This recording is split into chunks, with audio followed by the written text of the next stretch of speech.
Hello बच्चों, मैं आशीष झारिया स्वागत करता हूं आपका आपके अपने यूट्यूब चैनल स्टडी विथ एजे में।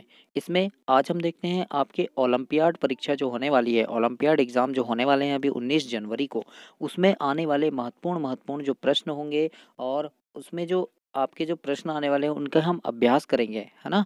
और वो हल सहित करेंगे। तो इन प्रश्नों को आप ज़रूर से देखना। और आज मैं आपको करवाऊंगा साइंस के, है ना, आपके विज्ञान विषय के जो महत्वपूर्ण प्रश्न हैं कक्षा 6वीं से 8वीं तक के जो विद्यार्थी हैं उन लोगों के लिए है ये। तो उन लोगों के एग्ज़ाम में जो प्रश्न आने वाले हैं आप लोगों के परीक्षा में, उसका मैं महत्वपूर्ण महत्वपूर्ण होंगे जो प्रश्न होंगे उनके हम आंसर बताएंगे। उनका मैं वीडियोस आपको करवा रहा हूँ। इसके पहले एक वीडियो करवा चुका है साइंस की, तो उस वीडियो को भी आप प्लेलिस्ट में जाकर ज़रूर देखना। और आपके गणित की 3-4 वीडियो करवा दिया हूँ, अंग्रेजी की 3-4 करवा दिया हूँ, हिंदी की करवा दिया हूँ, 110 प्रश्न की। तो ऐसे ही बहुत सारी वीडियो मैंने डाला है। तो चैनल को सब्सक्राइब करके प्लेलिस्ट में जाकर उन वीडियो को आप ज़रूर देखना, ताकि आपको परीक्षा में आपकी हेल्प हो सके। कैसे प्रश्न को हल करना है, कैसे बनाना है, ये सारी चीज़ें आप देख सकें। इसके लिए चैनल सब्सक्राइब करना, प्लेलिस्ट में जाकर उन वीडियोस को ज़रूर देखना। आज हम देखते हैं आपके साइंस के कुछ महत्वपूर्ण प्रश्न हैं विज्ञान विषय के जो आपके आने वाले हैं। तो उन प्रश्नों को हम देखेंगे। और आपके सामान्य ज्ञान के भी करवाया है मैंने, तो प्लेलिस्ट में जाकर देखना उनको। आइए देखते हैं। सबसे पहला प्रश्न पूछा है आपका, हृदय से रक्त का शरीर के सभी अंगों में परिवहन खालिस्तान के द्वारा होता है। तो किसके द्वारा होता है बच्चों? धमनियों के द्वारा होता है। याद रखिएगा, किसके द्वारा? धमनियों के द्वारा। इसमें सिराएं भी नहीं आएगा, कोशिकाएं भी नहीं आएगा, क्या आएगा? धमनी। यानी हृदय से बाकी अंगों में हमारे जो रक्त जाता है वो किसके द्वारा जाता है? तो धमनियों के द्वारा पहुंचाया जाता है। अगला प्रश्न है, हीमोग्लोबिन खालिस्तान कोशिकाओं में पाया जाता है ना। तो ऑप्शन है लाल रक्त में, श्वेत रक्त में, प्लेटलेट में। तो किसमें? लाल रक्त में हीमोग्लोबिन पाया जाता है। ये बात याद रखिएगा। और ये प्रश्न बहुत महत्वपूर्ण है ना। कोशिका, पादप, जंतु, इनसे आपके बहुत सारे प्रश्न बनने वाले हैं। तो इन पार्ट को आप बहुत अच्छे से तैयार करना। और इसके पहले जो वीडियो करवाया हूँ उसमें मैंने पादप और जंतु से बहुत सारे प्रश्न करवाए हैं, तो उस वीडियो को भी जाकर आप ज़रूर देखना। पसीने में जल और क्या होता है? खालिस्तान होता है। तो क्या होता है? जल और लवण होता है ना। होता है, नमकीन सा लगता है ना। तो पसीने में क्या होता है? जल और लवण होता है। अम्ल नहीं होता, क्षार नहीं होता, क्या होता है? लवण। तो सी नंबर का ऑप्शन आपका सही ऑप्शन होगा। अगला देखते हैं, पादपों में जल का परिवहन होता है, कैसे होता है? फ्लोएम द्वारा नहीं होता, रंध्रों के द्वारा भी नहीं होता, किसके द्वारा होता है? जाइलम द्वारा होता है ना। तो आपका सही आंसर होगा बच्चों जाइलम के द्वारा। यानी पादपों में जल का परिवहन होता है। जल यानी पेड़ पौधे में जल कैसे पहुंचता है? तो जाइलम के द्वारा पहुंचता है। अगला प्रश्न है, मूलों द्वारा जल के अवशोषण की दर को बढ़ाया जा सकता है, कैसे? छाया में रखकर? नहीं। मंद प्रकाश में रखकर? हाँ, सही बात है ना। मंद प्रकाश यानी जहाँ कम प्रकाश पड़े, थोड़ा थोड़ा प्रकाश पड़े, है ना। बिल्कुल ना पड़े ऐसी जगह भी नहीं, थोड़ा पड़े ऐसी जगह पर रखकर जल के अवशोषण की दर को हम बढ़ा सकते हैं। अगला प्रश्न है, रक्त का घटक नहीं है, क्या नहीं है? तो प्लाज्मा। प्लाज्मा तो है, प्लेटलेट भी है, आरबीसी और डब्ल्यूबीसी भी है। धमनी जो है रक्त का घटक नहीं है। अगला प्रश्न है, हृदय का कार्य नहीं है, क्या कार्य नहीं है हृदय का?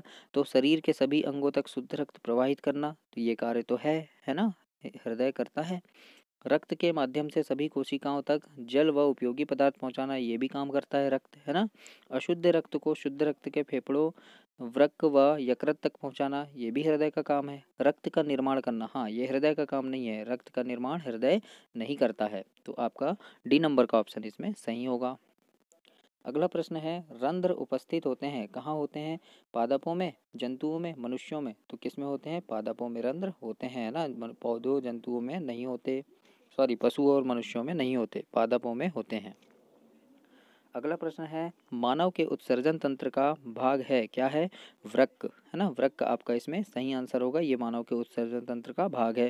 हृदय नहीं है, फेफड़ा भी नहीं है, अमाशय भी नहीं है, ये उत्सर्जन तंत्र नहीं है। अगला है, प्लेटलेट्स के प्लेटलेट्स के कार्य हैं, क्या कार्य हैं? तो रक्त शुद्ध करना नहीं है, है ना। रक्त को शरीर के प्रत्येक भाग तक पहुंचाना, ये भी नहीं है। चोट लगने पर रक्त का थक्का जमाना, हाँ, तो ये आपका सी नंबर का ऑप्शन सही होगा। प्लेटलेट्स क्या कार्य करते हैं आपके? चोट लगने पर, जब आपको चोट लग जाती है तो रक्त का थक्का जो जमता है वो किसके कारण जमता है? तो प्लेटलेट के कारण जमता है। तो इस बात को याद रखना बच्चों, ये आपका बहुत ही महत्वपूर्ण प्रश्न है, पूछे जा सकते हैं आपके एग्जाम में। और चैनल को ज़रूर से सब्सक्राइब करना ताकि ऐसी ही वीडियो आपको और भी मिलती रहे। अगला प्रश्न है, निम्न में से किस पादप में लैंगिक जनन होता है? गुलाब के पौधे में नहीं होता, फर्न के पौधे में भी नहीं होता, गुड़हल में होता है ना। गुड़हल में क्या होता है? लैंगिक जनन होता है। याद रखिएगा, गुड़हल का जो पौधा होता है जिसको आप जासवन बोलते हैं ना, तो उसमें क्या होता है? लैंगिक जनन पाया जाता है। लैंगिक जनन में क्या होता है? अब देखते हैं लैंगिक जनन में क्या होता है। तो नर एवं मादा की आवश्यकता नहीं होती, तो ये गलत है ना। होती है। नए जीव की उत्पत्ति एक ही जनक से होती है, ये भी गलत है, नहीं होती है ना। नए जीव के सभी गुण जनक के समान होते हैं, तो ये भी गलत है, ऐसा नहीं है। निषेचन की क्रिया होती है, हाँ ये सही है। लैंगिक जनन में क्या होता है? निषेचन की क्रिया होती है। तो आपका डी नंबर का ऑप्शन सही होगा। अगला देखते हैं, अलैंगिक जनन से संबंधित विधि नहीं है पूछा है, तो क्या नहीं है? स्वपरागण और परपरागण। स्वपरागण यानी ये स्वयं कर लेते हैं, तो अलैंगिक जनन इसमें कोई काम नहीं करता, तो आपका ए नंबर का ऑप्शन सही हो जाएगा। अगला प्रश्न है आपका, पादप का जनन भाग होता है, क्या होता है? तो पत्ती नहीं होता है ना, तना भी नहीं होता, मूल भी नहीं होता, क्या होता है? पुष्प होता है ना। यानी पादप का जनन भाग क्या होता है? पुष्प होता है, फूल से ही बीज बनता है। अगला प्रश्न है, परिपक्व होने पर अंडाशय विकसित हो जाते हैं, किसमें होते हैं? बीज में नहीं होते, पुंकेसर में भी नहीं, स्त्री केसर में भी नहीं, फल में होते हैं ना। फल में होते हैं ना, फल में देखिए बीज निकल जाते हैं, उन्हीं से फिर दूसरा पौधा पनपता है। तो ये क्या है? परिपक्व होने पर अंडाशय विकसित होते हैं, किसमें? फल में होते हैं। बीजाणु उत्पन्न करने वाला एक पादप जीव है, कौन सा जीव है? तो डबल रोटी का फफूंद। हाँ ये बात सही है, डबल रोटी आपने देखे होगे, उसमें फफूंद लग जाते हैं वाइट वाइट से, तो उससे क्या होता है? बीजाणु उत्पन्न होते हैं। तो वो क्या हो जाएगा आपका? गुलाब नहीं होगा, आलू और अदरक नहीं होगा, ये होगा डबल रोटी का फफूंद। या फिर आपकी जो रोटी है, घर में रोटी रखी रहती है, उसको ऐसे रख के रख दीजिएगा तो उसमें फफूंद लग जाती है ना। तो वही आपका क्या है? बीजाणु उत्पन्न करने वाला पादप है। अगला प्रश्न है, ब्रायोफिल्लम अपने जिस भाग द्वारा जनन करता है वह क्या है? तो उसका सही आंसर होगा बच्चों पत्ती। पत्ती के द्वारा वह जनन करता है। अगला प्रश्न है, यदि एक कार 5 सेकंड में 10 मीटर दूरी तय करती है तो उसकी चाल क्या होगी? तो क्या होगी उसकी चाल? 2 मीटर प्रति सेकंड होगी। सही बात है ना। 5 का भाग दे दो आप 10 में, 5 का भाग 10 में दे दो तो आंसर आएगा 5 एकम 5, 5 दूनी 10, यानी 2 मीटर प्रति सेकंड आपका सही आंसर होगा। अगला प्रश्न है, एक दोलन को पूरा करने में लगा समय कहलाता है, क्या कहलाता है? तो आवर्तकाल कहलाता है ना। एक दोलन यानी दोलन ऐसे चलता है, आपको पता है ऐसे चलता है दोलन, है ना। आपने घड़ी में देखे होगे, आपके घर में घड़ी में ऐसे लगा रहता है इस प्रकार से, तो वो ऐसे ऐसे चलता रहता है ना। तो ये एक दोलन, एक दोलन मतलब एक बार ऐसे गया तो एक दोलन पूरा हुआ, तो इसको क्या बोलते हैं? हम आवर्तकाल बोलते हैं। अगला प्रश्न है आपका, चाल का मूल मात्रक क्या है? तो एम एस है, एम एस मतलब मीटर प्रति सेकंड, ये चाल का मूल मात्रक है। अगला प्रश्न है आपका, नियत चाल से गति करने वाली वस्तु का, है ना, नियत चाल से गति करने वाली वस्तु का दूरी समय ग्राफ क्या होता है? तो क्या होता है? एक सरल रेखा होता है ना, यानी एक सरल रेखा है, इसमें जो गति करेगी वस्तु तो उसका क्या होगा? दूरी और समय का ग्राफ, यानी कितने समय में कितनी दूरी तय की, वो क्या होगा? एक सरल रेखा में होगा। अगला प्रश्न है आपका, वस्तुओं की गति को उसके खालिस्तान द्वारा चित्रात्मक रूप में प्रस्तुत किया जा सकता है, तो दूरी समय ग्राफ द्वारा, है ना। अगला प्रश्न है, एकांक समय में किसी वस्तु द्वारा चली गई दूरी को उसकी क्या कहते हैं? तो चाल कहते हैं, ये आपका सही आंसर होगा, बाकी ये गलत है सब।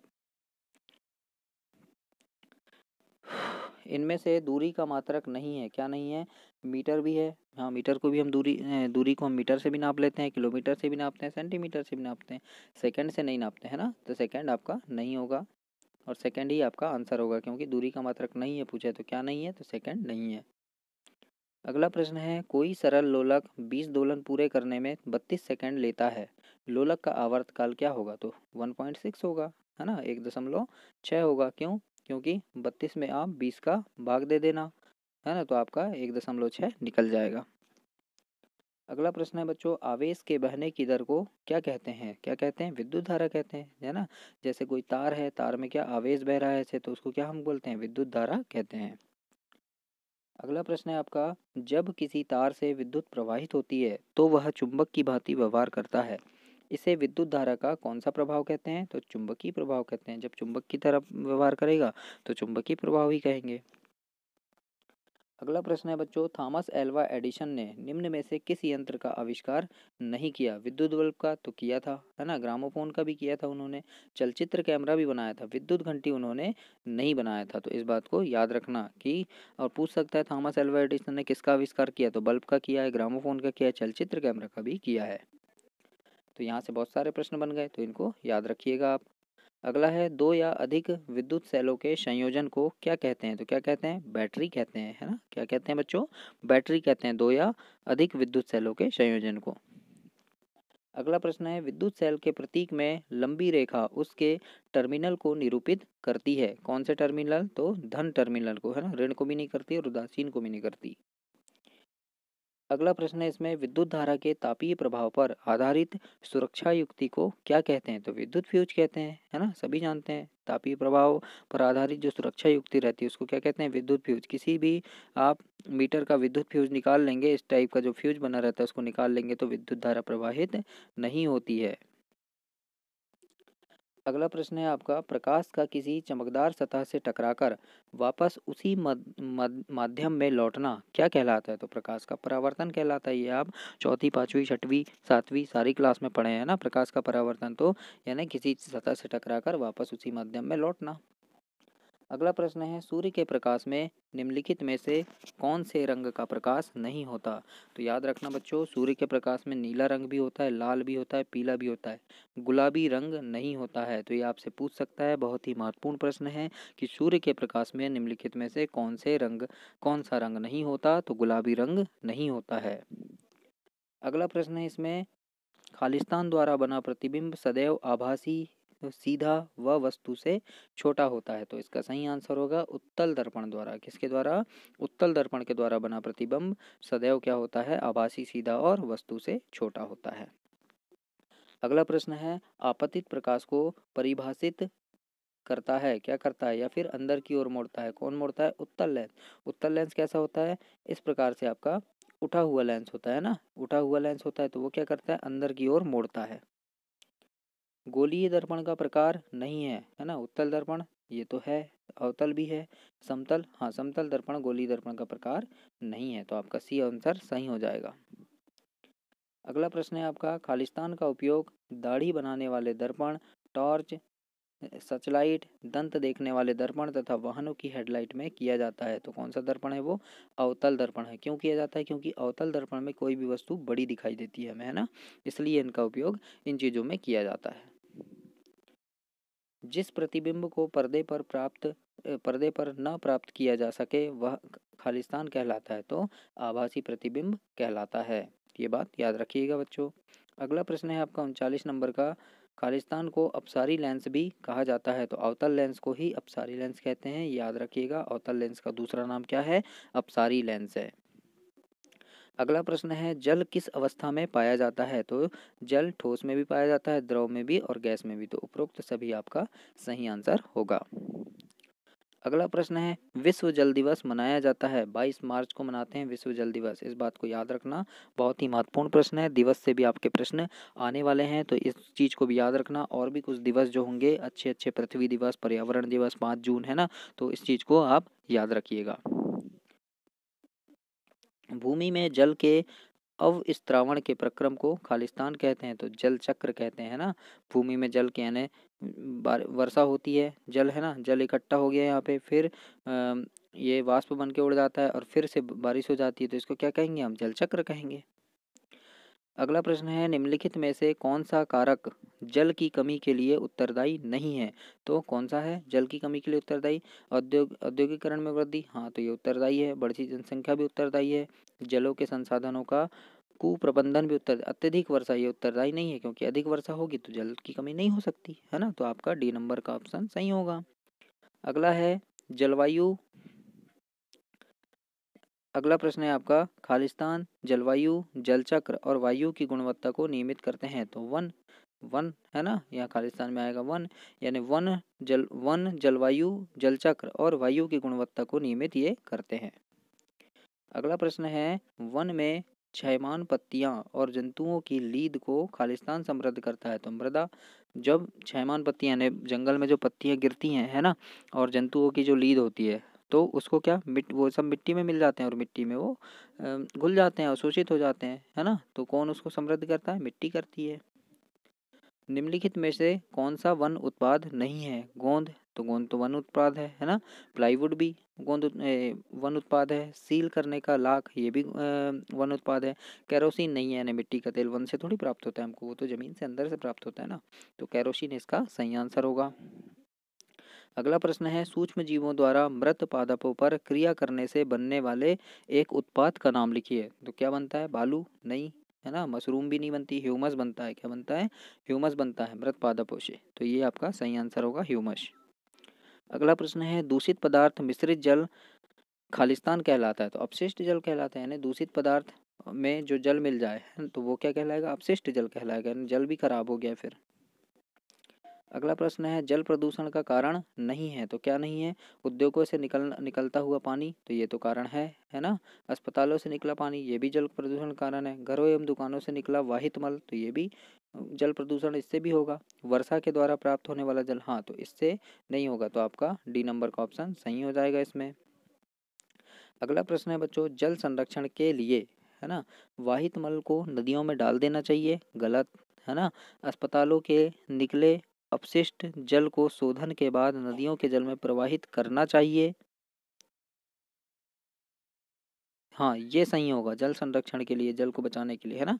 सी नंबर में पूछा है, घरों व दुकानों से निकले प्रदूषित जल को स्वच्छ जल में प्रवाहित कर देना चाहिए। नहीं, है ना। जल को व्यर्थ बहाना चाहिए, तो ये भी नहीं, है ना। बी नंबर में क्या है? अस्पतालों से निकले अपशिष्ट, है ना, अपशिष्ट जल को शोधन के बाद नदियों के जल में प्रवाहित करना चाहिए, यानी उसको शुद्ध करना चाहिए, है ना। ऐसे ही नहीं मिलाना चाहिए। तो बी नंबर का ऑप्शन आपका सही हो जाएगा।